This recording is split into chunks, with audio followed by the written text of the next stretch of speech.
I should have known something was wrong the moment I saw the men in black suits fill the private dining room. It was a Tuesday night at Bellini's, the kind of upscale Italian restaurant where Manhattan's elite came to make deals over 20-year-old wine and hand-rolled pasta.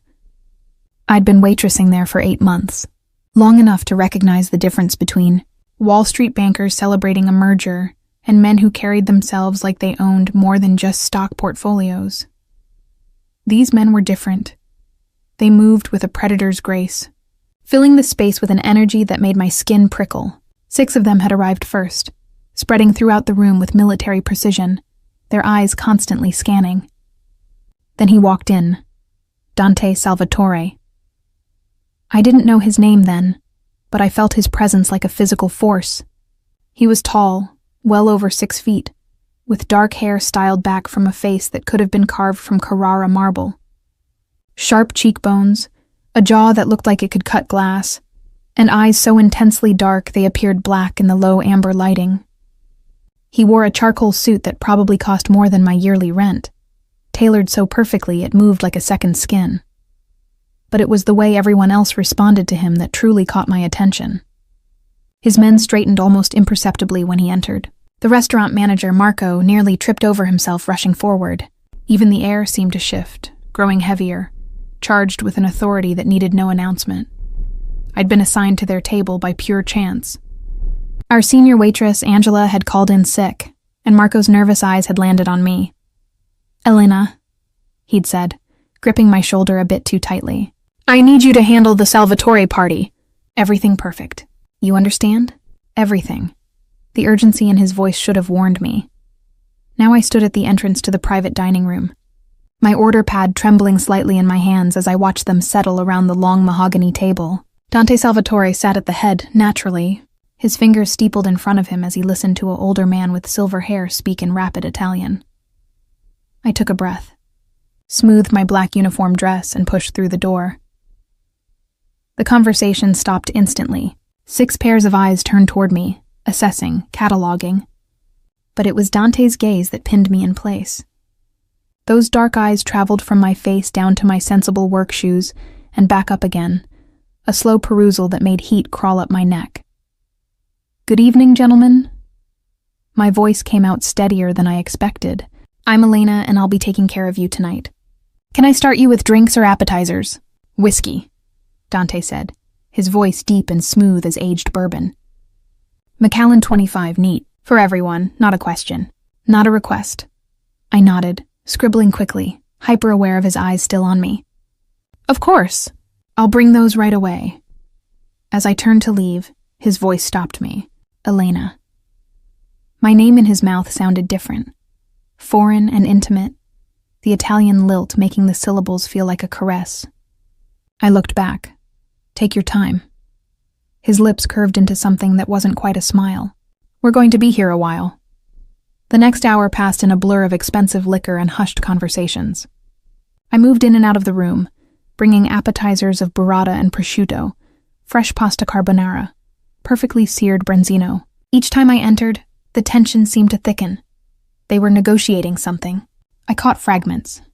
Numbers with so many zeros they made my head spin.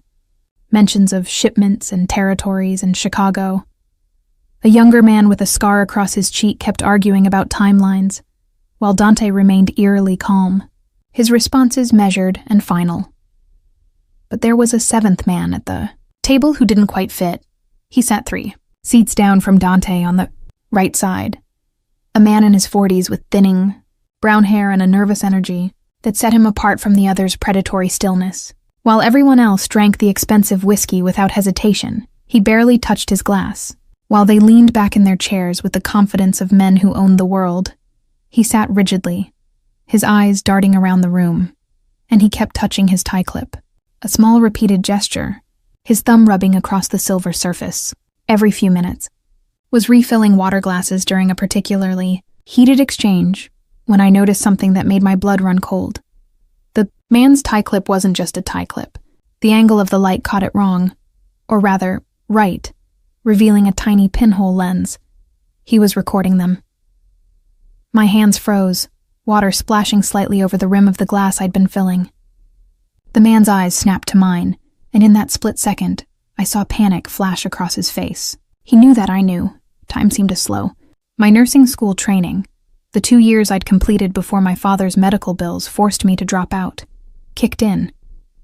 I'd learned to read body language in hospitals, to spot the tiny signs of distress before a patient crashed.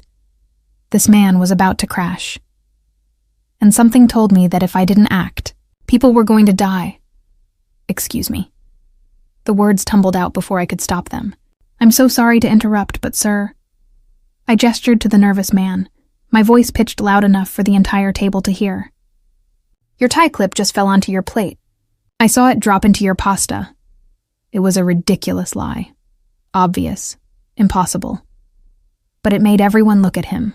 More importantly, it made everyone look at his tie clip, still firmly attached to his tie, its tiny camera lens glinting in the light. Dante's eyes moved from me to the man with the slow, deliberate focus of a shark scenting blood. Understanding flickered across his face. Cold, deadly understanding. Antonio, Dante said softly, the temperature in the room plummeting. I think we need to have a conversation about your accessories. The man named Antonio went white. In the hallway, I heard the distinct sound of footsteps, heavy, purposeful, moving fast. What had I just done? The room exploded into motion. Antonio lunged from his chair, knocking it backward with a crash that echoed off the private room's walls. But he didn't make it 2 steps before one of Dante's men, the scarred one who'd been arguing earlier, slammed him face first onto the mahogany table. Plates shattered. Wine glasses toppled, deep red Barolo bleeding across white linen like a wound. Don't move. Dante's voice was terrifyingly calm as he rose from his seat. He hadn't even flinched when Antonio bolted. Marco. I realized with a start that he was speaking to someone behind me. The restaurant manager appeared in the doorway, his round face pale and sweating. Lock the front doors. No one in or out. Send your staff home through the kitchen. Now. Yes. Mr. Salvatore. Of course. Marco disappeared so quickly, I wondered if he'd been waiting for exactly this kind of order. My heart hammered against my ribs. I should run. Every instinct screamed at me to follow Marco, to get as far from this room as possible. But my legs had turned to lead, my body frozen in some primal response to the violence that had erupted around me. Dante's eyes found mine across the chaos. You. Stay. It wasn't a request.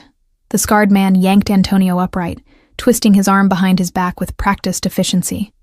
Another guard moved forward, fingers working at the tie clip with the careful precision of someone who'd disarmed recording devices before. He held it up to the light, examining it. FBI standard issue, he confirmed in accented English. Audio and visual, probably broadcasting to a receiver within 200 yards. The words hit me like cold water. FBI. I'd just exposed an FBI informant to the Mafia. Oh God, what had I done? How long? Dante asked, still in that eerily controlled voice as he circled around the table toward Antonio. Each step was deliberate, predatory. He'd removed his suit jacket, and I could see the way his shoulders filled out his white dress shirt, the way his forearms flexed as he rolled up his sleeves. The whole meeting, Antonio gasped, struggling against his captor's iron grip. They have everything. The shipment routes, the Chicago connections, the payment schedules. They know about the 500 million. The scarred man hit him. A sharp, brutal blow to the kidneys that made Antonio cry out and crumple. I flinched, my hand flying to my mouth. Enough, Luca. Dante raised one hand, and the violence stopped instantly. He crouched down in front of Antonio, his movements almost gentle. How long have you been working for them, Antonio? How many of our conversations have they heard? 6 months. Blood trickled from Antonio's nose. I didn't have a choice. They had evidence. My gambling debts, the money I skimmed. They said prison or cooperation. You had a choice. Dante's voice dropped to a whisper that was somehow more terrifying than shouting. You chose wrong. He stood, turning to the silver-haired man who'd been speaking Italian earlier. Vittorio, sweep the car, the street, everywhere. Find the receiver. And get our tech people on damage control. I want to know exactly what the FBI has. What about him? Luca asked, still gripping Antonio's collar. Dante was silent for a long moment, his jaw tight. When he finally spoke, his words were measured. Take him to the warehouse. I'll deal with him personally later. Quietly. The implication in that word, quietly, made my stomach turn. I'd read about men like this in the news, watched crime dramas on TV, but standing here, seeing it unfold in front of me with the smell of expensive cologne and spilled wine, the reality was visceral and horrifying. Antonio was dragged from the room, his protests fading down the hallway. The other men moved with practiced efficiency, collecting the recording equipment, making phone calls in rapid Italian. Within minutes, the chaos had been organized into controlled crisis management. And through it all, I stood frozen by the water pitcher I'd been holding, still clutched in my white-knuckled hands. Dante dismissed his men with curt instructions. One by one, they filed out until only the scarred one, Luca, remained by the door, standing guard. Then Dante turned to me. The full weight of his attention was like standing in a spotlight. He moved closer, each step deliberate until he stood less than 3 feet away. This close, I could see the flecks of amber in his dark eyes, could smell his cologne, cedar and something darker, more dangerous. What's your last name, Elena? My mouth had gone dry. Russo. Italian? I nodded. My grandmother came from Naples. And did your nonna teach you to be observant? To notice things others miss? He tilted his head slightly, studying me like I was a puzzle he couldn't quite solve. Or did you learn that somewhere else? My voice cracked. I swallowed hard, tried again. I was in nursing school. Before I had to drop out. They teach you to watch for signs, small details that might indicate a problem. Something flickered across his face. Curiosity? Interest? It was gone too quickly for me to read. Nursing school. He repeated the words as if tasting them. So you're trained to notice when something is wrong with a person. Yes. And you saw Antonio's nervous behavior. The way he kept touching that tie clip. It wasn't a question, but I answered anyway. He didn't fit. Everyone else at this table moved like they belonged to something. He moved like he was afraid. And the tie clip, the way the light hit it was wrong. I saw the lens. Most people would have stayed quiet, looked away. Dante took another step closer, close enough that I had to tilt my head back to maintain eye contact. You could have minded your business, finished your shift, gone home. Why didn't you? The honest answer terrified me. Because I saw what was about to happen, and I couldn't let people die, even if those people were criminals. But I couldn't say that. Couldn't admit I'd made a split-second choice to protect him and his men from an FBI sting. I don't know, I whispered instead. His eyes searched mine for a long moment, and I had the unsettling sensation that he could see straight through every lie, every fear, every rapid beat of my heart. You just saved my life, Elena Russo. His voice was quiet, intimate. Do you understand that? Antonio's recording would have sent me to prison for the rest of my life, or gotten me killed. I hadn't thought of it that way. Hadn't thought at all, really. Which means, Dante continued, reaching up to brush a strand of dark hair that had escaped my ponytail away from my face, his fingers barely grazing my cheek. I now owe you a debt, and I always pay my debts. The touch sent electricity racing down my spine. His hand lingered near my face for a heartbeat too long before dropping away. Luca will take you home, he said, stepping back and restoring the professional distance between us. You're done working for the night. But my shift is over. The command in his voice left no room for argument. Go home, Elena, lock your doors. And don't talk to anyone about what happened here tonight. Not your friends, not your family. No one. Do you understand? I nodded, my throat too tight for words. As Luca escorted me toward the door, Dante called out one more time, Elena. I turned back. His expression was unreadable, but something in his eyes made my breath catch. I'll be seeing you again. It sounded like a promise. And somehow, I knew my life would never be the same. I didn't sleep that night. Every time I closed my eyes, I saw Antonio's terrified face, heard the sickening thud of Luca's fist connecting with flesh, felt the weight of Dante's dark gaze pinning me in place. Quietly, he'd said. I'll deal with him quietly. What did that mean? I knew what it meant. I just couldn't let myself think it. My studio apartment in Queens had never felt smaller or less safe. I'd checked the locks 3 times, wedged a chair under the doorknob, and kept my phone clutched in my hand as I sat on my worn couch, staring at the door. Luca had driven me home in a black SUV with tinted windows, not speaking the entire 20-minute ride. He'd waited at the curb until I'd entered my building, and when I'd looked back from my third-floor window, the SUV was still there, idling under the streetlight. It was still there at midnight. And at 2 a.m., and when pale dawn light started filtering through my curtains. I'd called in sick to Bellini's at 6 a.m., my hands shaking as I left the voicemail. Marco hadn't called back. Part of me wondered if there would even be a job to return to, or if the restaurant would mysteriously close for renovations, while everyone pretended last night had never happened. By 9 a.m., I'd drunk 4 cups of coffee and paced my apartment so many times I'd probably worn a path in the cheap carpet. I needed to think, to process, to figure out what to do. I should go to the police. That was the right thing, wasn't it? Tell them about Antonio, about the FBI recording device, about whatever was going to happen to him in that warehouse. But the thought made my stomach clench with fear. Dante Salvatore wasn't just some small-time criminal. The way his men moved, the way Marco had scrambled to obey, the $500 million deals being discussed over pasta. This was organized crime at its highest level. These were people who made witnesses disappear, and I'd helped them. God, I'd helped them. Exposed a federal informant, I could go to prison. Or worse. The knock on my door made me jump so violently I spilled coffee down my shirt. 3 sharp raps, authoritative and measured, my heart lodged in my throat. Through the peephole, I saw Luca standing in my narrow hallway, looking impossibly large and out of place among the scuffed walls and flickering fluorescent lights. He wasn't alone. 2 other men in dark suits flanked him. Miss Russo. His voice carried through the door. Mr. Salvatore would like to speak with you. Please open the door, please. As if I had a choice. My hands trembled as I removed the chair and unlocked the deadbolt. The door swung open, and Luca's scarred face was impassive as he looked me over. Coffee-stained sleep shirt, bare feet, hair in a messy knot on top of my head. You need to come with us. Am I in trouble?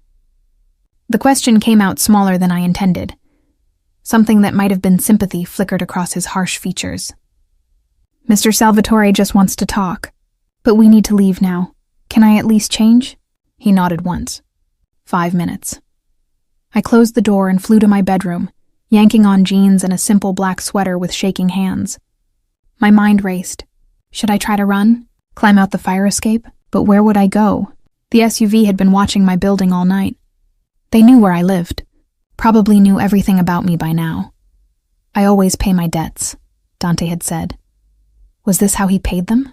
By making people disappear when they became inconvenient? 4 minutes later, I emerged with my purse and phone, trying to project a calm I absolutely didn't feel. Luca gestured toward the stairs, and the 2 other men fell in behind us, one in front, one behind.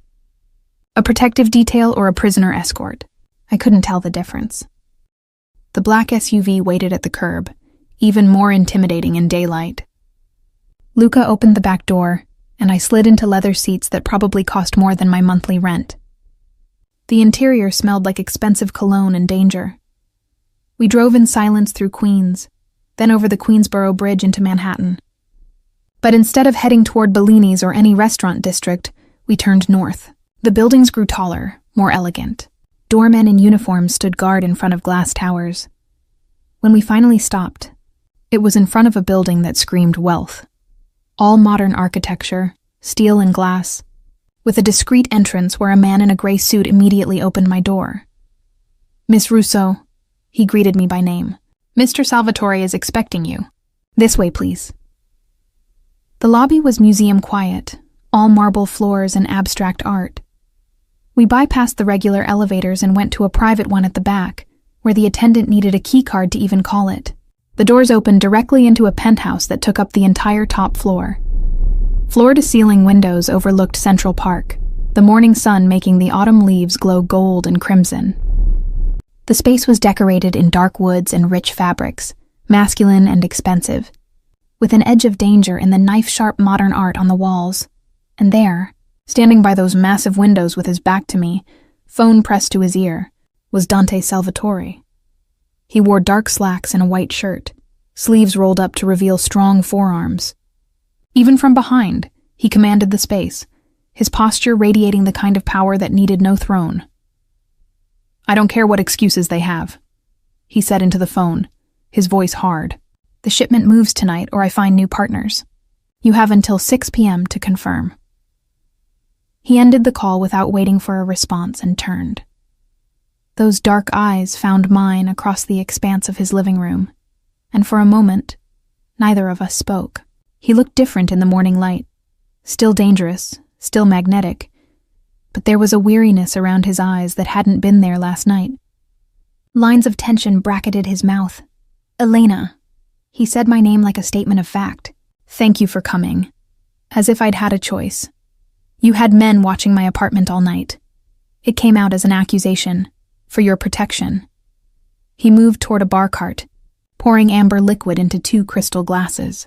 "After what happened, there are people who might wonder how the FBI's informant was discovered. People who might think you're connected to me, or that you know more than you should." He crossed to me, offering one of the glasses. Whiskey at 9:30 in the morning seemed excessive, but my nerves were so frayed I took it anyway. Our fingers brushed as I accepted the glass, and that same electric current from last night sparked between us. "Am I in danger?" I asked quietly. Dante took a slow sip of his drink, his eyes never leaving mine. "That depends on what you tell me now." "The truth, Elena. Why did you really expose Antonio? And don't say you don't know. I saw your face when you realized what his tie clip was. You made a choice in that moment. A deliberate choice." My throat tightened. The whiskey burned going down, but it gave me courage. "Because people were about to get hurt," I admitted. "I saw what was happening, saw that he was recording you, that something bad was about to unfold. And I couldn't just stand there and let it happen. Even though you knew what we were," his voice dropped lower, intimate and dangerous. "Even though you understood exactly what kind of men sat at that table." I met his gaze, refusing to look away even though every instinct told me to. "Yes, why?" The question hung between us, loaded with implications I didn't fully understand. Why had I protected criminals? Why had I risked myself? Why did this man's dark eyes make my pulse race with something that definitely wasn't just fear? "Because in that moment," I whispered, "I saw human beings about to be betrayed. And I couldn't. I just couldn't." Dante studied me for a long moment, and I had the distinct impression I was being evaluated, my worth measured on some scale I couldn't see. Then his lips curved into something that wasn't quite a smile, something darker, more possessive, compassionate and observant. "Brave and foolish." He set his glass down on a nearby table and took a step closer, closing the distance between us. "Do you have any idea how rare that combination is, Elena Russo?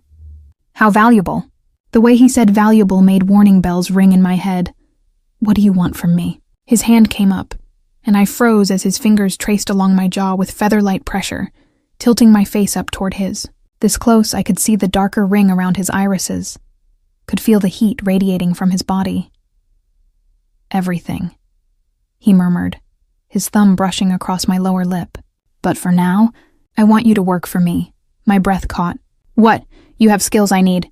You notice things, read people, and you've already proven your loyalty, even if you don't realize it yet."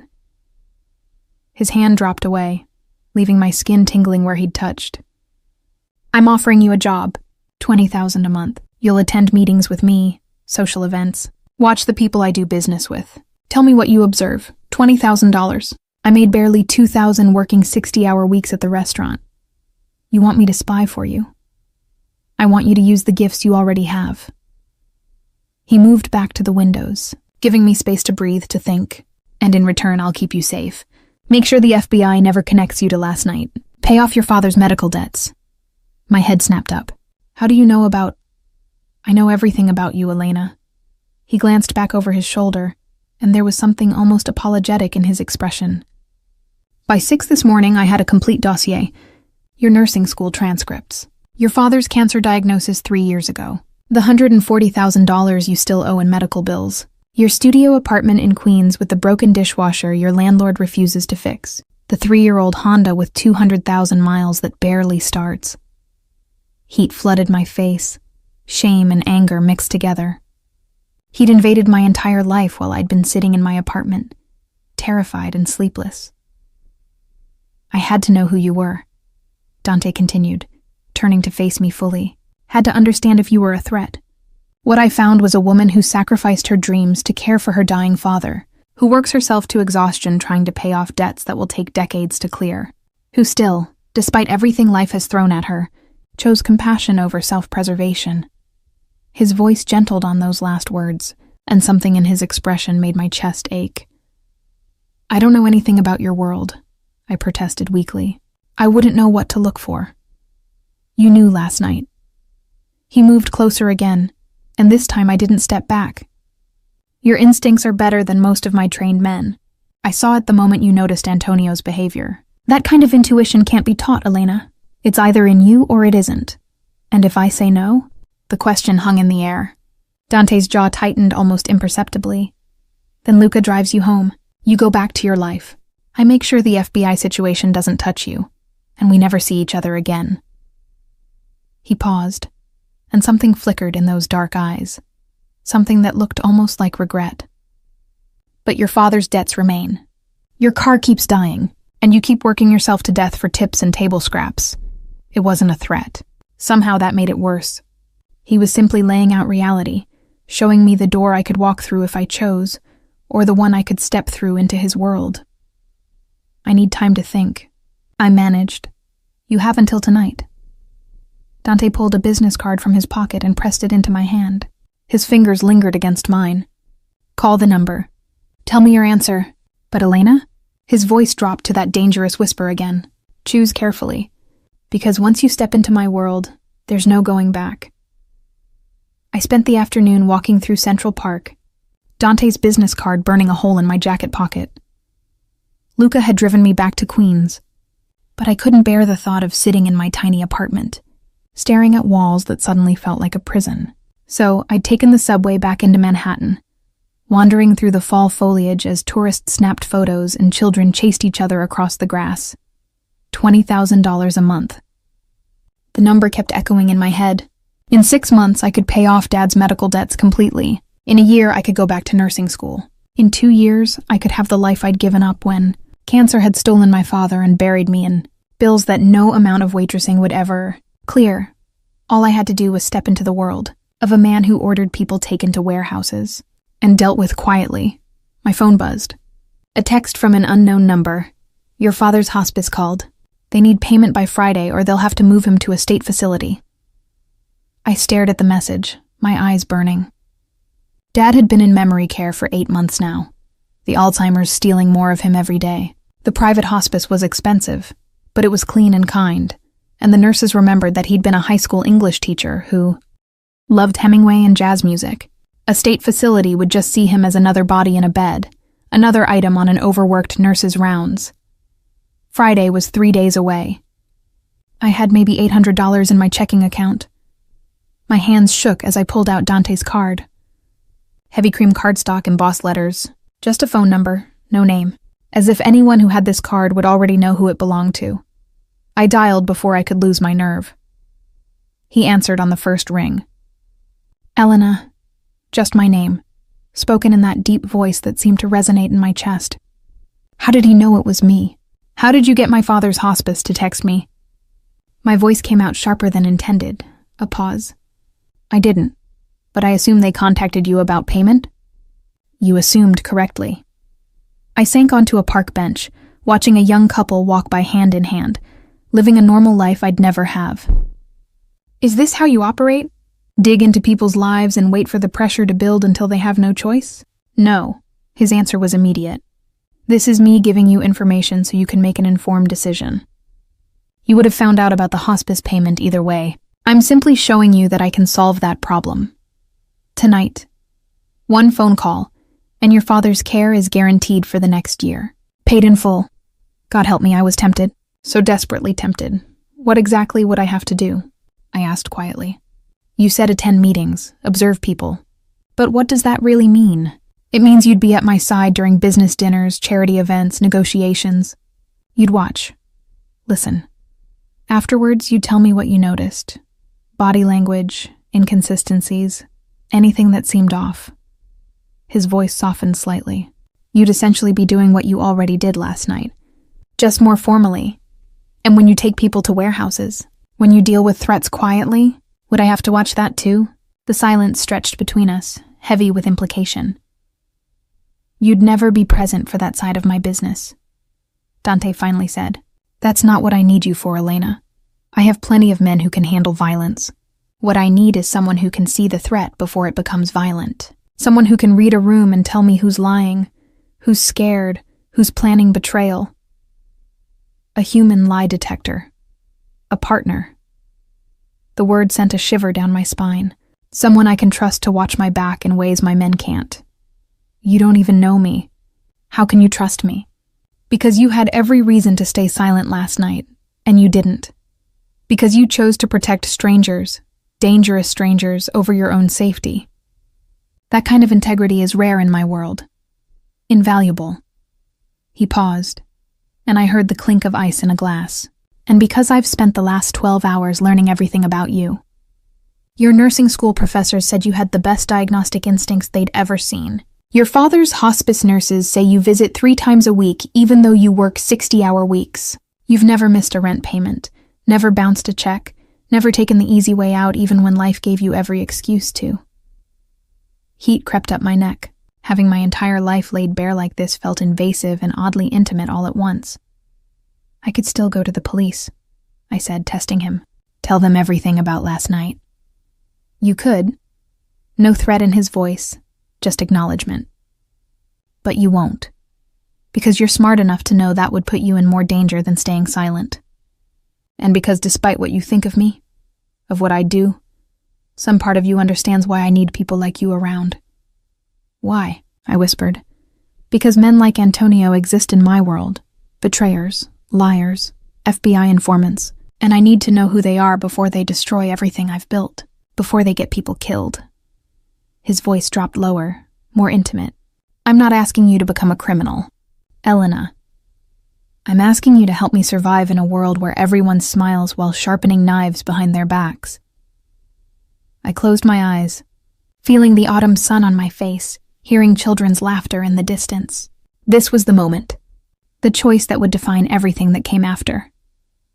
If I do this, I said slowly, I want it in writing. A contract. My father's medical care paid for completely, not just 1 year. And I want to be clear. I watch and observe. Nothing illegal. I don't carry weapons.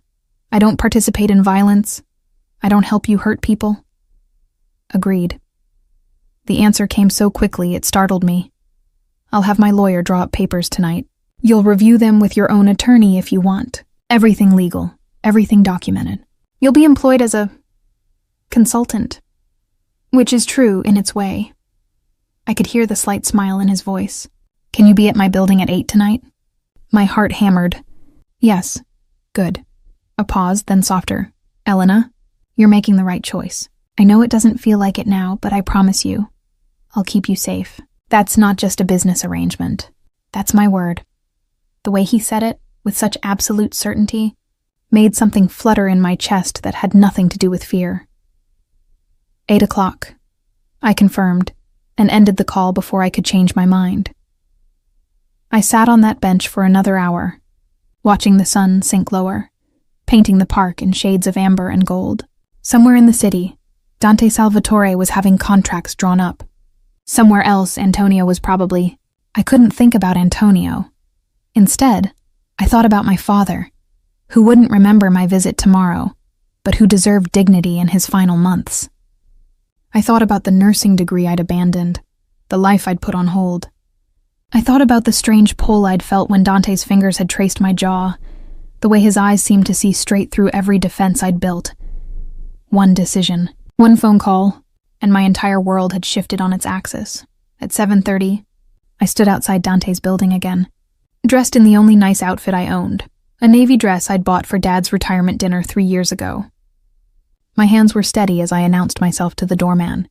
My breathing was calm as I rode the private elevator up.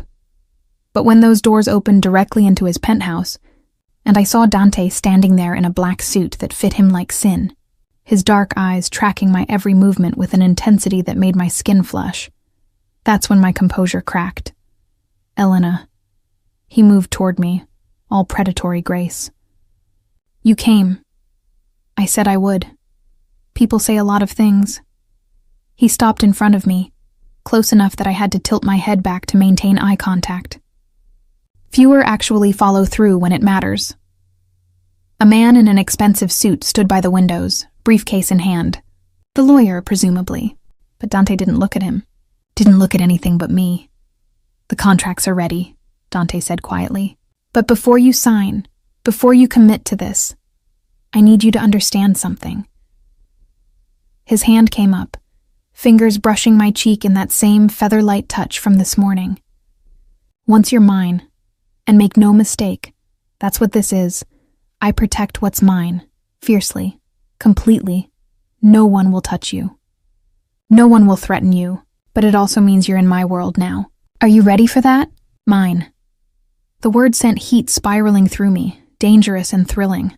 I thought of Dad, of the debts crushing me, of the life I'd been trudging through, exhausted and hopeless. And I thought of the man standing before me, dark and dangerous and magnetic, offering me a way out that terrified and tempted me in equal measure. I'm ready, I whispered. Something blazed in Dante's eyes. Triumph and possession and something deeper I couldn't name. His thumb traced my lower lip, and my breath caught. Then, welcome to my world, Elena Russo. He stepped back, his hand dropping away, leaving me cold without his touch. Let's make it official. The lawyer approached with papers, and I signed my name on line after line, watching ink bind me to Dante Salvatore in ways I was only beginning to understand. When the last signature was complete, Dante dismissed the lawyer with a nod. We were alone. Your first assignment, he said, moving to pour 2 glasses of wine, starts tomorrow night. There's a charity gala at the plaza. The Vitale family will be there. My biggest rivals. I need to know what they're planning. He handed me the wine, and our fingers touched, that electricity sparking again. And Elena, you'll need a dress. His eyes traveled down my body and back up, slow and deliberate. Something that makes every man in that ballroom look at you. Because when they're looking at you, they'll let their guard down around me. The implications in his words made my pulse race. I was going to be bait, beautiful distraction, his secret weapon. I raised the wine glass, meeting his intense gaze. Then I guess you better take me shopping. Dante's smile was slow and dangerous and full of dark promise. It would be my pleasure. The boutique on 5th Avenue didn't have a sign on the door. That should have been my first clue about the kind of wealth Dante operated in. We'd arrived at 10 a.m., an hour before the store opened to the public, and an elegant woman with silver hair and sharp eyes had been waiting to usher us inside like we were royalty. Mr. Salvatore. She'd greeted him with the familiarity of someone who'd dressed him before. It's been too long, Camille. Dante had kissed both her cheeks in that effortlessly European way. I need you to work your magic. Ms. Russo needs a gown for tonight, something that will stop traffic. Now I stood on a raised platform in front of 3 full-length mirrors, while Camille circled me like a shark, studying every angle. Dante sat in a velvet armchair 10 feet away, legs crossed, a tumbler of whiskey in his hand despite the early hour. Watching. He'd barely spoken since we arrived, but I felt his gaze on me like a physical touch. It made my skin prickle with awareness. Arms up, darling, Camille instructed, and I obeyed while she took measurements with practiced efficiency. You have a lovely figure, delicate shoulders, beautiful collarbones. We'll showcase those. She disappeared into the back room, leaving me alone with Dante and the weight of his attention. Nervous, his voice cut through the silence.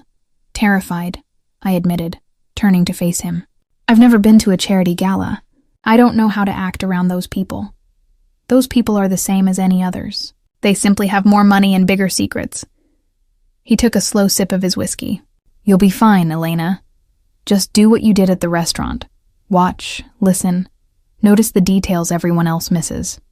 And if I mess up, if someone realizes I don't belong, something flickered across his face. He set down his glass and rose from the chair, moving toward me with that predatory grace. When he reached the platform, he was close enough that I could smell his cologne, cedar and smoke and something darker. You belong because I say you belong. His hand came up to cup my jaw, tilting my face toward his. In my world, Elena, my word is law. When you walk into that ballroom on my arm tonight, you'll be untouchable. Do you understand?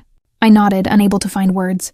This close, I could see the fine lines around his eyes, the shadow of stubble along his jaw. He was beautiful in a harsh, dangerous way that made my heart race. Good. His thumb brushed across my cheekbone. Now breathe.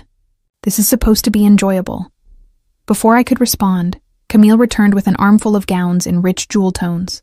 She hung them on a nearby rack, and even I could tell they cost more than I made in a year. Let's start with this. She pulled out a deep emerald dress with a plunging neckline. 20 minutes later, I stared at myself in the mirror and barely recognized the woman looking back. The emerald silk clung to every curve, the neckline dipping low enough to make me nervous, the slit up one thigh revealing entirely too much leg. No. Dante's voice was sharp. Too obvious. Next. We went through 6 more dresses. A red mermaid gown that Dante dismissed as trying too hard. A gold sequined number that Camille vetoed before I even got it on. A white dress that made me look, according to Dante, like a virgin sacrifice. I was starting to think nothing would satisfy him when Camille brought out the 8th dress. It was midnight blue, almost black in certain lights, with a fitted bodice and flowing skirt. The neckline was elegant rather than revealing, showcasing my collarbones like Camille had promised. The back was the real showstopper, completely open, the fabric draping low enough to make me gasp. This one, Camille said with quiet confidence. Trust me. I slipped it on in the changing room, and when I emerged, the air in the boutique seemed to shift. Dante had been checking his phone, but his head snapped up when I stepped onto the platform. His dark eyes traveled slowly from my face down the length of the gown and back up again. When his gaze met mine, the intensity there made my breath catch. Turn around, he commanded softly. I turned, hyper-aware of the exposed skin of my back, the way the dress seemed to pour down my body like water. In the mirror, I watched Dante rise from his chair and approach. He stopped just behind me, close enough that I could feel the heat of him. Perfect, he murmured, his voice rough. His fingers traced the edge of the dress where it dipped at the small of my back, leaving a trail of fire. Every man in that ballroom will want you. Every woman will wonder who you are, and the Vitali family will underestimate you completely. Is that the goal? My voice came out breathier than intended. To be underestimated? The goal, Dante said, his hand settling possessively at my waist, is for them to be so distracted by you that they forget to guard their words around me. Beauty is a weapon, Elena. Tonight, you'll learn to wield it. His reflection met mine in the mirror, this dangerous man in his perfectly tailored suit, his hand on my waist, his eyes dark with something that looked like hunger, and me, transformed into someone I didn't recognize, wrapped in midnight silk and standing on the edge of a world I'd never imagined entering. We'll take it, Dante told Camille without looking away from me. And shoes, jewelry, whatever else she needs. The next hour passed in a blur of accessories. Heels that made my legs look impossibly long, diamond earrings that Camille insisted were on loan, but I suspected were being purchased. A clutch that probably cost more than my monthly rent. When we finally left the boutique, garment bags and boxes being loaded into Dante's car by Luca, I felt overwhelmed and electrified in equal measure. Thank you, I said as Dante opened the car door for me. For all of this. It's too much, but thank you. He studied me for a moment, his expression unreadable. Elena, this is nothing. By the time I'm done with you, you'll have an entire wardrobe, a new apartment if you want one, everything you need to move in my world. I don't want your charity. It's not charity.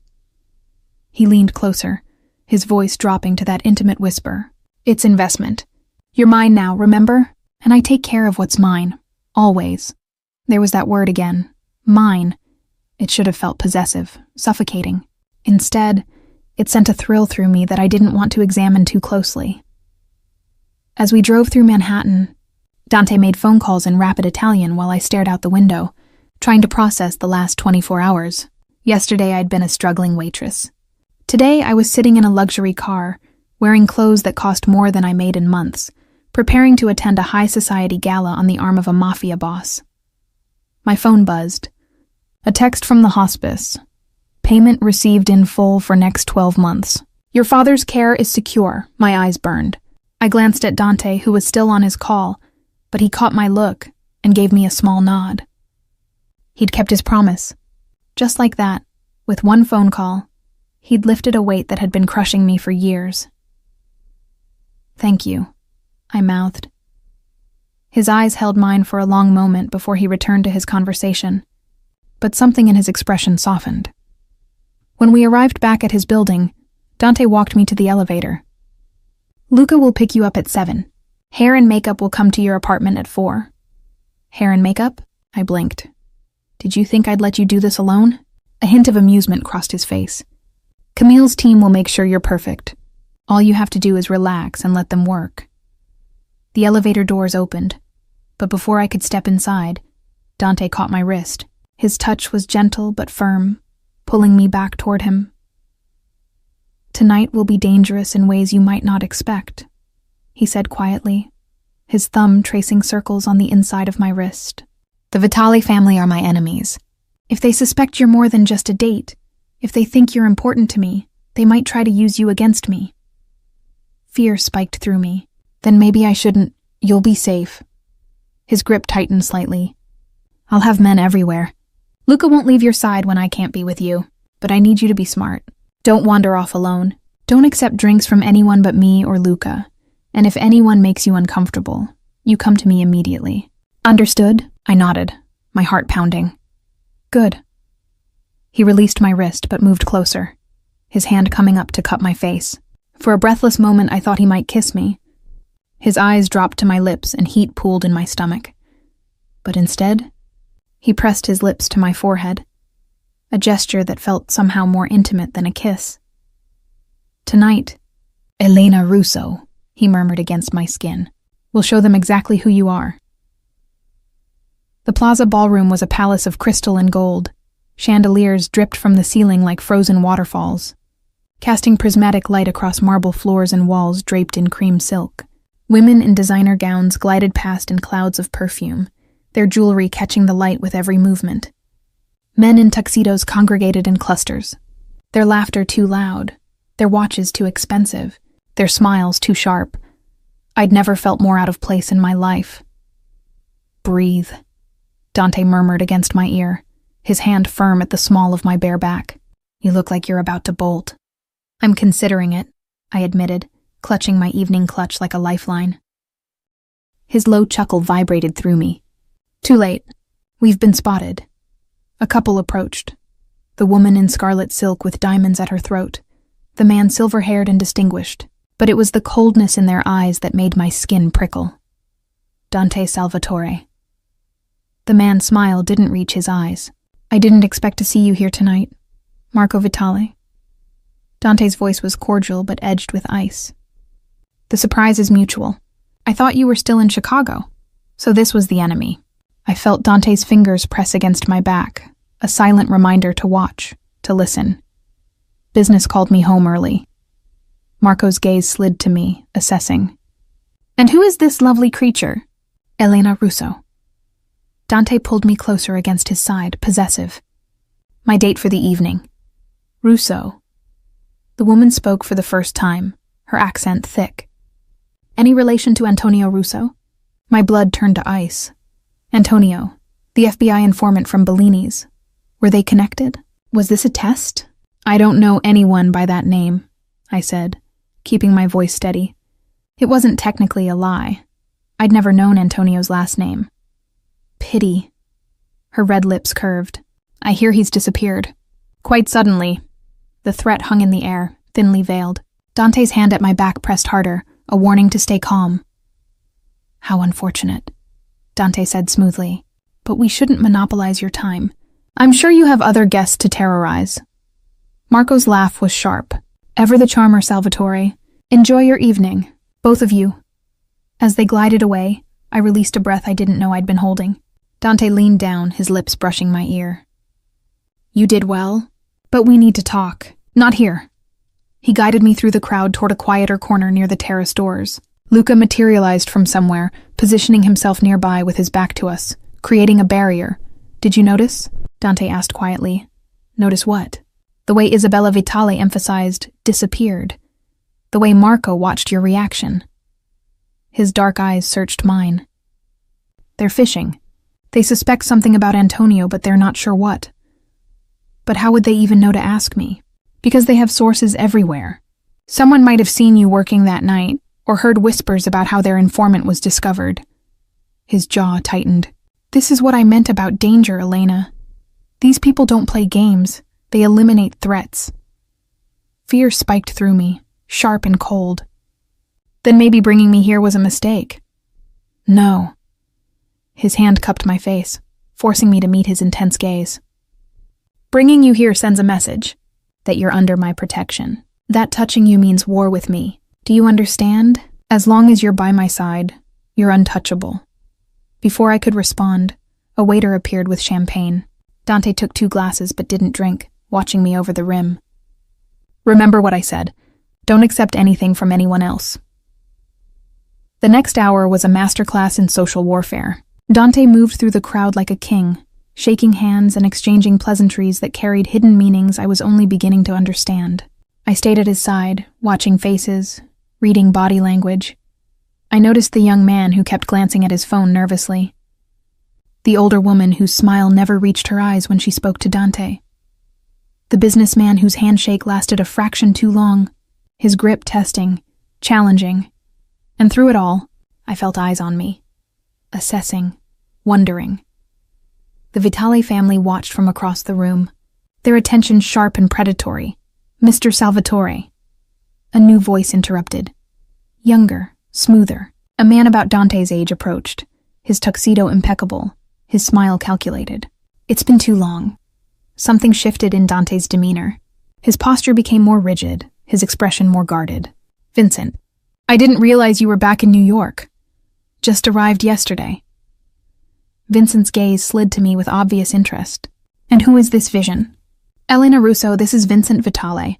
Marco's son." The name hit me like cold water. This was Marco's son, making him even more dangerous than the couple we'd encountered earlier. Charmed. Vincent took my hand and pressed his lips to my knuckles, his eyes never leaving mine.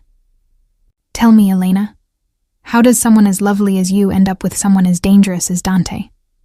"Fate," I said, pulling my hand back. "Or terrible judgment. I haven't decided which yet." His laugh was genuine, surprised, beauty and wit. "Dante, you've outdone yourself.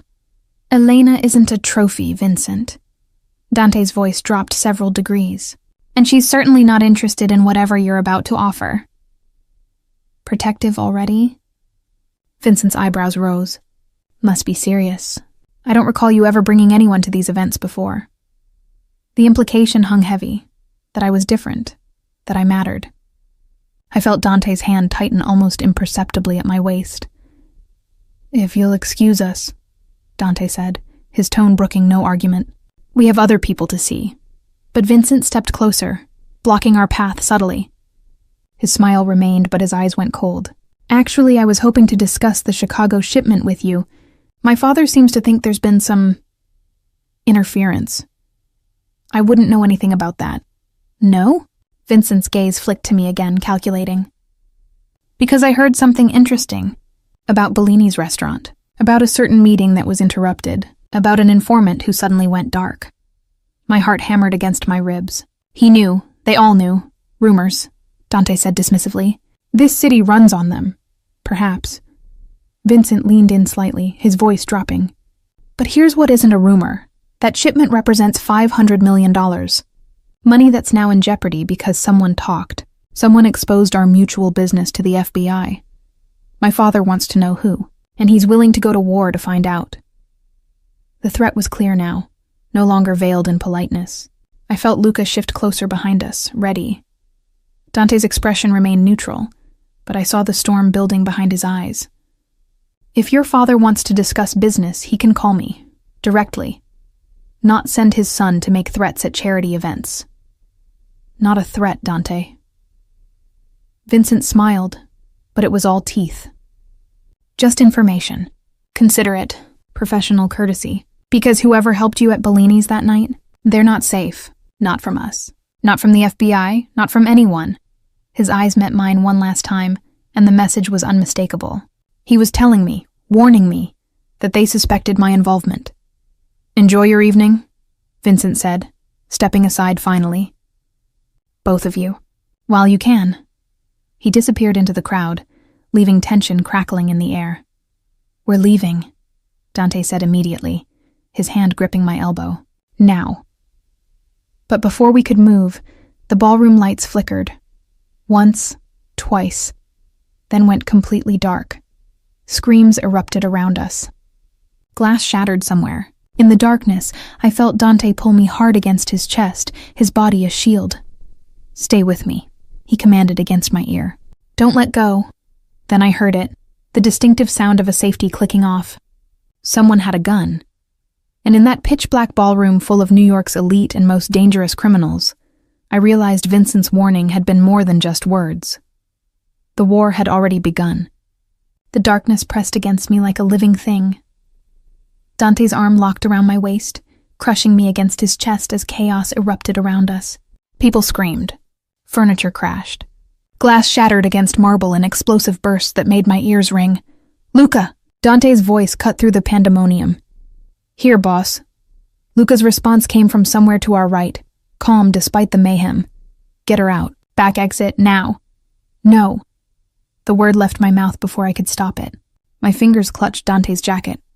"I'm not leaving you." Another gunshot cracked through the air, closer this time. Someone shrieked, the acrid smell of gunpowder mixed with expensive perfume and fear. "This isn't a discussion." Dante's hand found my face in the darkness, his thumb pressing against my lips. "Luca, take her." Strong hands gripped my shoulders, pulling me away from Dante's warmth. I fought instinctively, panic flooding my system. "Elena, stop!" Luca's voice was urgent in my ear. "If you want him to survive this, you need to let me get you to safety. He can't focus if he's worried about protecting you." The logic cut through my fear. Dante couldn't fight if he was trying to shield me. I was making him vulnerable. "Okay," I breathed. "Okay." Luca's arm came around me, guiding me through the darkness with surprising sureness. We moved along the wall, his body angled to block mine. Behind us, I heard Dante's voice giving rapid commands in Italian. Cold and controlled even as violence exploded around him.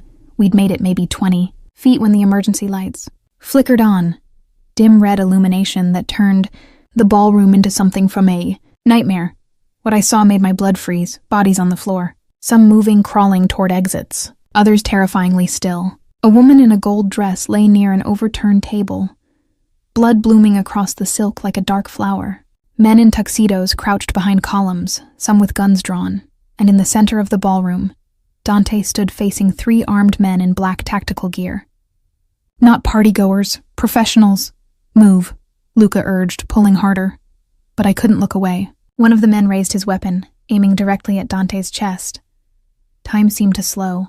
I saw Dante's hand move to the small of his back, emerging with a gun I hadn't known he was carrying.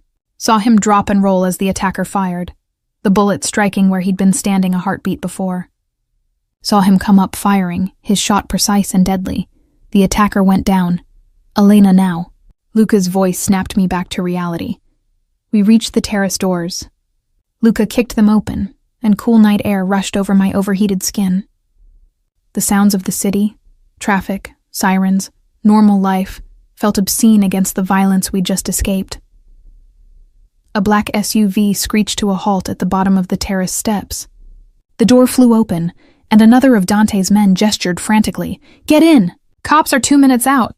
Luca hustled me down the steps, practically throwing me into the vehicle. But as he moved to follow, I grabbed his arm. "You have to go back for him, please." Something flickered across Luca's scarred face. Might have been respect. "He can handle himself, Miss Russo. My job is keeping you safe. Then do your job by making sure he survives." My voice came out sharper than intended, edged with desperation I couldn't hide. Luca studied me for a long moment. Then he nodded to the driver. "Take her to the safe house. Angelo, Marco, you're with her. Don't let her out of your sight." He slammed the door before I could protest. already sprinting back toward the chaos. The SUV peeled away from the curb, tires squealing. I twisted in my seat, watching through the rear window as police cars converged on the plaza, their lights painting the building in alternating blue and red. Somewhere in that mess, Dante was still fighting, still in danger. Is he going to be okay? I asked the driver, my voice small. Angelo, a compact man with gray at his temples, met my eyes in the rearview mirror. Boss has survived worse than this. He'll be fine. But his hands were white-knuckled on the steering wheel. We drove in tense silence through Manhattan, taking turns so fast I had to brace myself against the door. The other guard, Marco, younger with nervous energy, kept watching out the back window, his hand inside his jacket where I assumed a gun rested. Anyone following? Angelo asked. Not yet. But they'll be looking. Who? I demanded. Who attacked the gala? Was it the Vitale family? The men exchanged glances but didn't answer. 20 minutes later, we pulled into an underground garage beneath a nondescript building in Tribeca. Angelo helped me out while Marco secured the area, his gun now visible in his hand. They led me to an elevator that required a keycard and a fingerprint scan. The technology seemed excessive until I remembered exactly who I was with and what had just happened. The safe house was on the top floor, a sprawling apartment with floor-to-ceiling, windows overlooking the Hudson River. It was decorated like Dante's penthouse, all dark wood and masculine elegance, but felt emptier somehow. Sterile. A place designed for hiding, not living. Make yourself comfortable, Angelo said, gesturing to a leather couch. Could be a few hours before we hear anything. A few hours. Dante could be dead in a few hours. The thought made my chest constrict.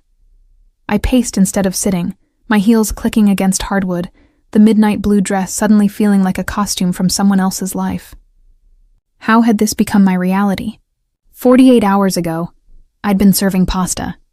Now I was in a safe house, waiting to hear if the man who'd claimed me as his had survived an assassination attempt. Mine, he'd said. You're mine now, and God help me. I was starting to feel like his, starting to care whether he lived or died beyond simple self-preservation. My phone buzzed. Unknown number. My hands shook as I opened the text. He survived. 6 men didn't. Vitale sent them. This means war. Stay where you are. Relief flooded through me so powerfully my knees went weak. I sank onto the couch, the phone clutched to my chest. He was alive. But the relief was short-lived, replaced quickly by a new emotion. 6 men dead, war declared. And I was the reason, or at least part of it. If I hadn't exposed Antonio, if I'd just minded my business that night at Bellini's, none of this would be happening. Miss Russo? Marco approached cautiously. You okay? You went pale. He's alive, I managed. Dante's alive. Both guards relaxed visibly. Whatever else they were, criminals, enforcers, dangerous men, their loyalty to Dante was absolute. Told you, Angelo said with something like pride. Boss is hard to kill. Another text came through. I'm coming to you. Don't leave that apartment. 1 hour, 60 minutes until I saw for myself that he was okay, until I could stop imagining him bleeding out on that ballroom floor. I stood and walked to the windows, staring out at the glittering city. Somewhere out there, the Vitale family was planning their next move. Somewhere, the FBI was investigating the shooting. Somewhere, bodies were being counted and wars were being started.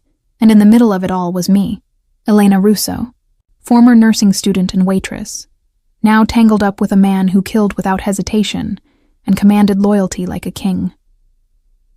The girl in the window's reflection looked like a stranger. Elegant in her expensive dress, her hair and makeup professionally done, her eyes harder than they'd been 2 days ago.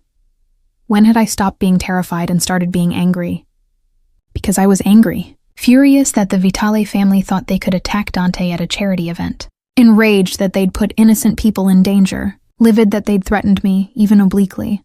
The realization should have scared me. This wasn't who I was supposed to be.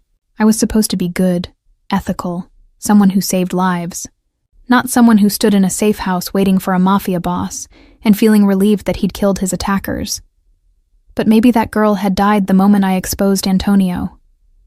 Maybe I'd crossed a line I couldn't uncross. My phone buzzed again. Not a text this time. A call from the unknown number. I answered. Dante, are you hurt? His voice was rough, urgent. Did anyone follow you? Are you safe? I'm fine. Your men got me out. Are you okay? A long exhale. Minor cuts from flying glass. Nothing serious. But Elena, I need you to listen carefully. The Vitales know you were there. They know you're important to me. That makes you a target. I know. No, you don't.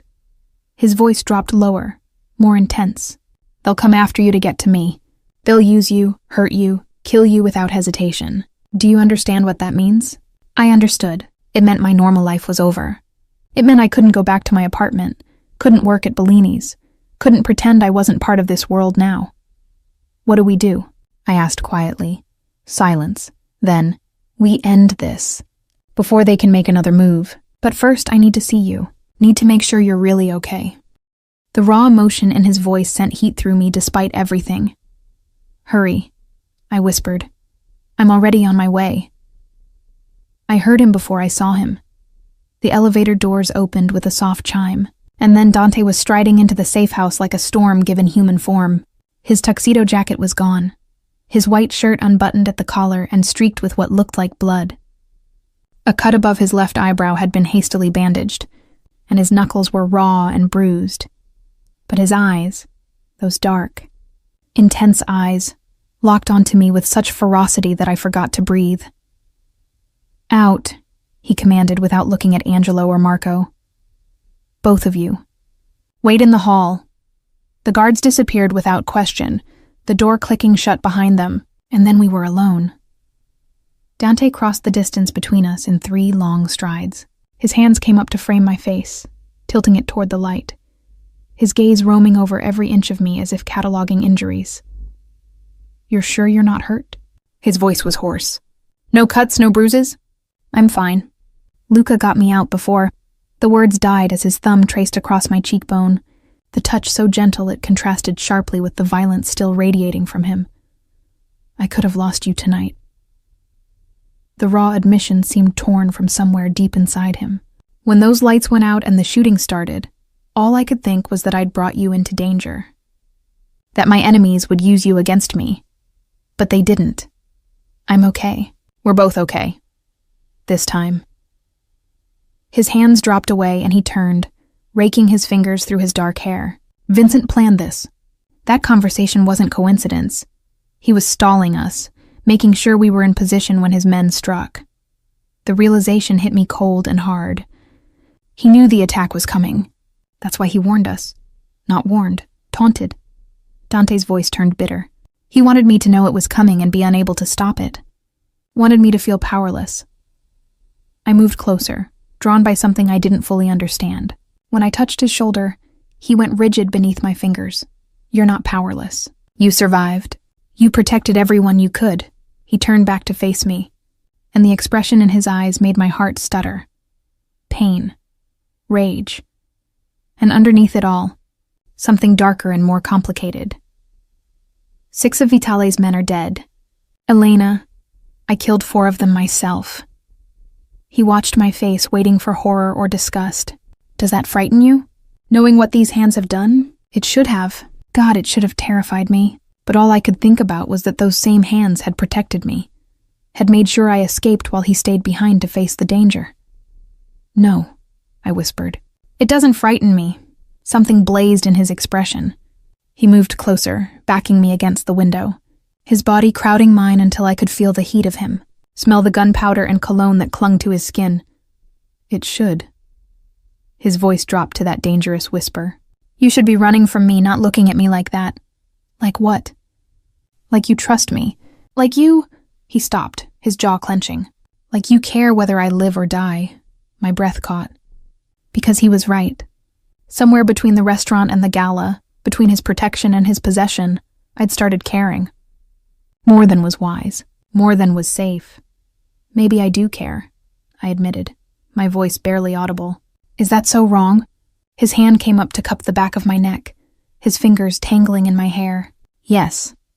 Because caring about me, being close to me, it puts a target on your back. Tonight proved that. Then what do we do? You can't just send me away. The Vitales already know about me. I know. The words sounded like they cost him something, which is why you can't leave my sight. Not until this is finished. Not until the threat is eliminated. What does that mean? It means you move into my penthouse. Tonight. You stay with me under constant guard until the Vitale family is no longer a problem. His thumb traced the line of my jaw. It means you're mine completely now, Elena. No more separate life. No more pretending you're not part of my world. The possessiveness in his voice should have set off alarm bells, should have made me push him away and demand my freedom. But instead I felt a dark thrill run through me. For how long? As long as it takes. His forehead pressed against mine, his breath warm on my lips. Could be weeks, could be months, could be forever if the Vitales don't back down. Forever. The word hung between us, heavy with implication. And if I say no, his laugh was harsh. Then I'll put you in protective custody myself.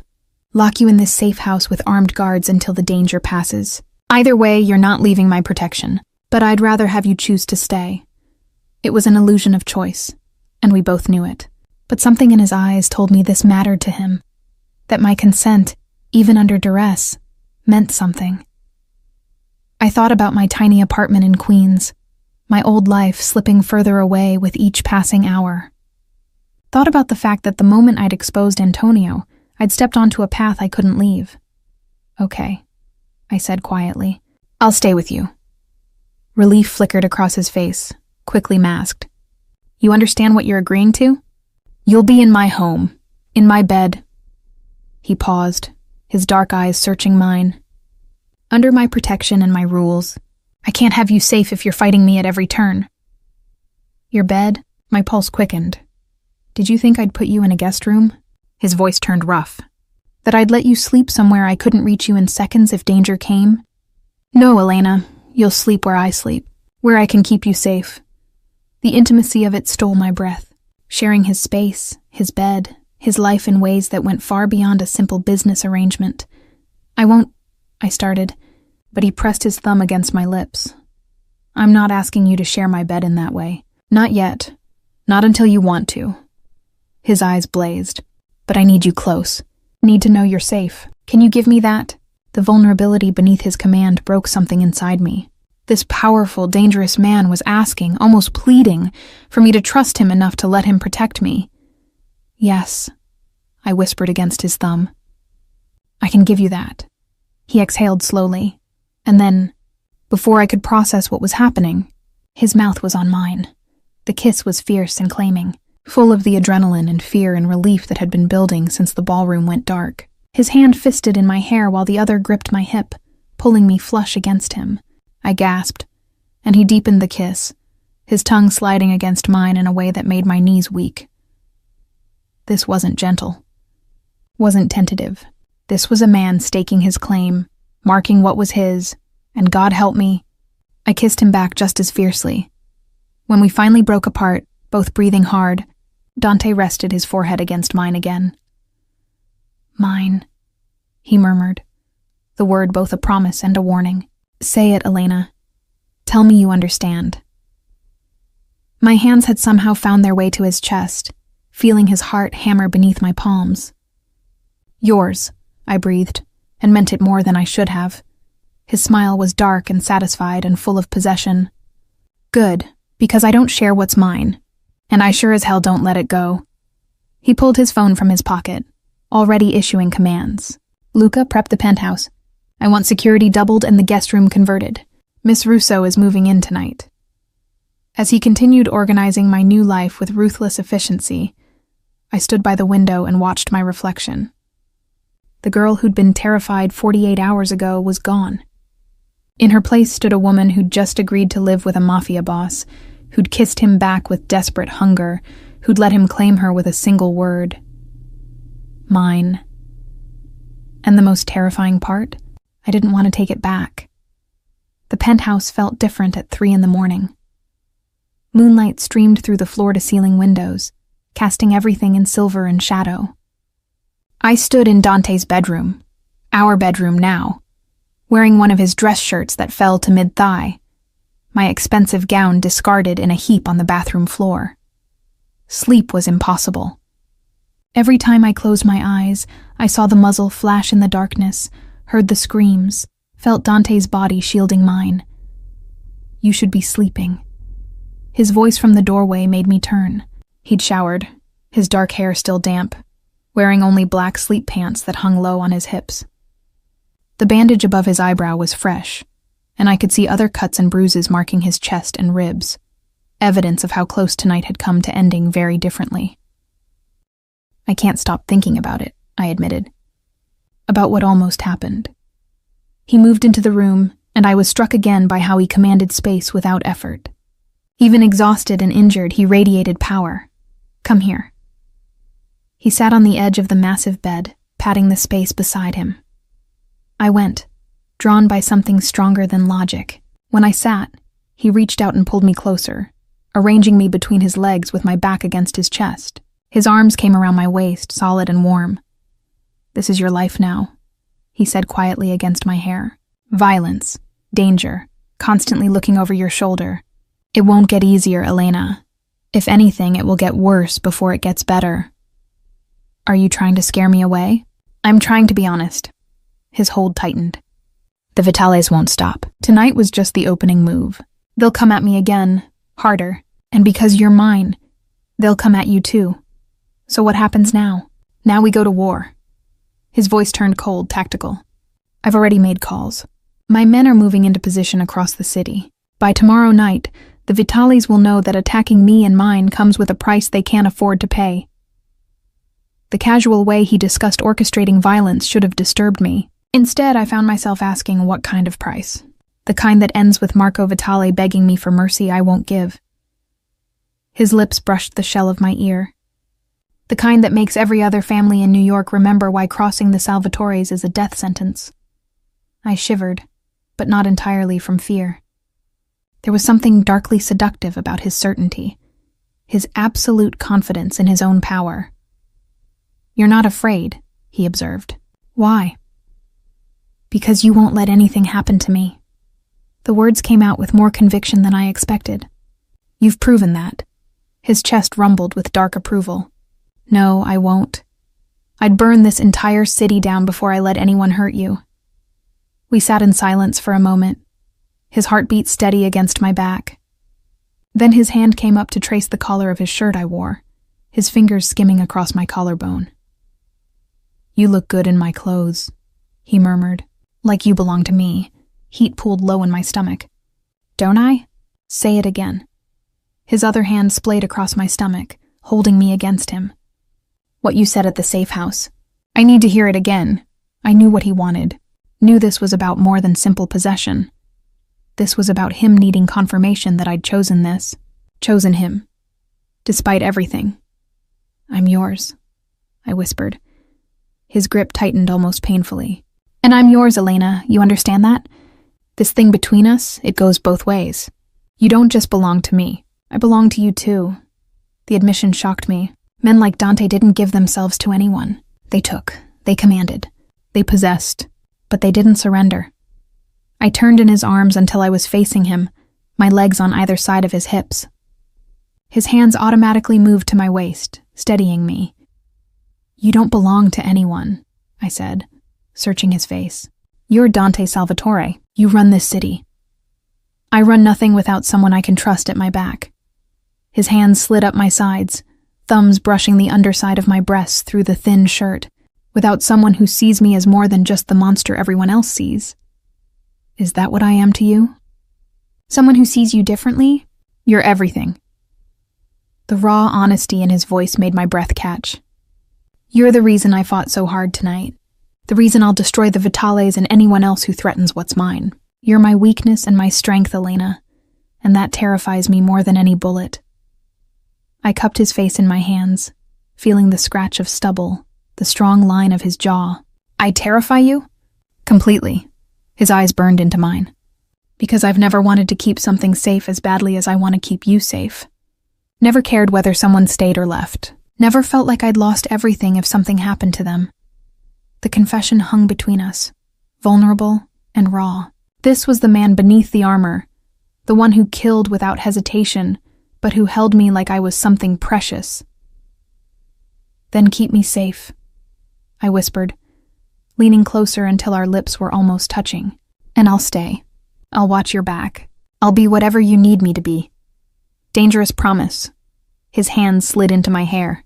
"Because what I need right now is to taste you again, to remind myself you're real and alive and here." "Then take what you need." He groaned low in his throat and pulled me into a kiss that felt like falling and flying simultaneously. His mouth moved against mine with desperate hunger, like he was trying to consume me, claim me, brand me as his in every possible way. I kissed him back just as desperately, my fingers tangling in his damp hair, my body pressing against his. The shirt rode up as I moved, and his hands found bare skin, mapping the curve of my waist, my hips, my thighs. Elena. My name was a prayer and a curse on his lips as he broke the kiss to trail fire down my neck. Tell me to stop. Tell me this is moving too fast. But I didn't want him to stop. Didn't want to think about what was too fast or too dangerous. I wanted to feel alive after coming so close to death. Wanted to lose myself in this man who'd killed for me, who'd claimed me, who'd just admitted I was everything to him. "Don't stop," I breathed. "Please don't stop," his control snapped. In one fluid movement, he flipped us, pressing me into the mattress, his body covering mine. The weight of him felt right, felt safe despite, or maybe because of, the danger he represented. "Mine," he growled against my throat, his teeth scraping sensitive skin. "Every inch of you, every breath, every heartbeat. Mine." "Yours," I gasped as his hands explored, as his mouth found places that made me arch against him. "All yours." He pulled back slightly, his eyes searching mine in the moonlight. "Are you sure? Once I have you like this, once we cross this line, there's no going back. You understand that?" I understood. This wasn't just physical. This was surrendering to him completely, to his protection, his possession, his world. This was choosing darkness over light, danger over safety, him over everything else. "I'm sure," I whispered, pulling him back down to me. "I've never been more sure of anything." The smile that curved his lips was pure masculine satisfaction. "Then let me show you exactly what it means to be mine." And as his mouth claimed mine again, as his hands learned every curve and hollow of my body, as I gave myself over to the dangerous, beautiful man who'd changed my entire world in 3 days, I realized something profound. I'd spent years trying to save my father, trying to be good and selfless and responsible. But Dante Salvatore had saved me, not from debt or struggle, but from a life half-lived, from always playing it safe, from never knowing what it felt like to be completely, utterly, desperately wanted. Outside, New York glittered in the darkness, full of threats and enemies and wars yet to be fought. But here, in this moment, wrapped in Dante's arms with his heart beating against mine, I felt invincible. "Stay with me," he murmured hours later, as exhaustion finally pulled us toward sleep. "Promise me you'll stay." I curled into his side, my head on his chest, his arms wrapped protectively around me. "I promise," I whispered into the darkness. "I'm not going anywhere." His hold tightened, and I felt him press a kiss to the top of my head. "Good, because I'm never letting you go." And as sleep finally claimed us both, tangled together in silk sheets and moonlight, I knew that whatever came next, whatever wars we'd have to fight, whatever dangers we'd face them together. The shy waitress who'd stumbled into a mafia meeting was gone forever. In her place was a woman who'd chosen love over fear, danger over safety, and a ruthless mafia boss over everything else. Elena Russo, the woman who belonged to Dante Salvatore. And I'd never felt more free.